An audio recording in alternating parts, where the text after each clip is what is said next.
this return to the original way, actually. However, it has a very different significance today, because in Shakespeare's era, women were not allowed to perform.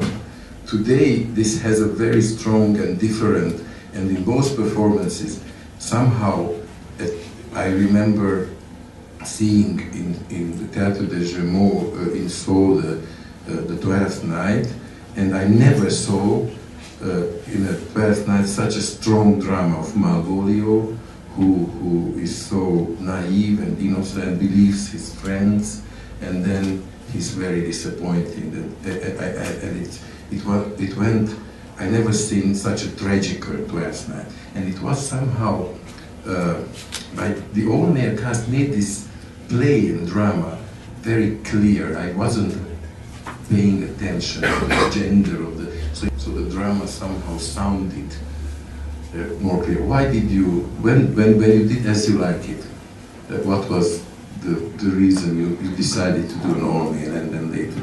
I'm not really very sure. I think we've always believed in going back to basics. I think one of the things about Shakespeare is that, well, a very important thing about Shakespeare is he's a great artist, and a great artist is essentially transgressive, because a great artist says, you think the world looks like this, but perhaps in fact it looks like that. And the difference between how you think it looks and how the artist proposes it looks is a shock.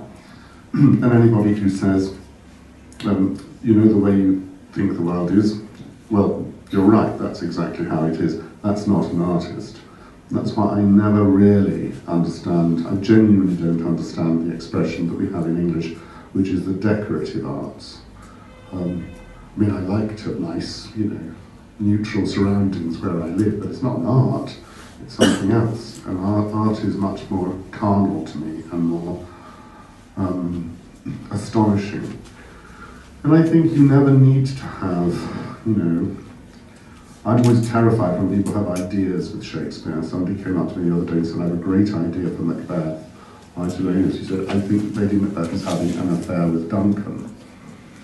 And to me, I just found that, well, fine, but actually, the play of Macbeth is so much more transgressive than anything like that. I mean, Macbeth is a terrifying play because it's about, it's about people who talk rubbish. They both come on and talk rubbish because neither of them want to kill, neither of them want to do it. So most of the words are kind of constructs to deceive themselves and the audience and everybody else that they are these big, brave people that they can do it. And what's very upsetting about Macbeth, and indeed most of the great plays, I think, like Three Sisters or Oedipus, is what the people are saying is, it's very funny when people say, oh, this wonderful text, this wonderful text.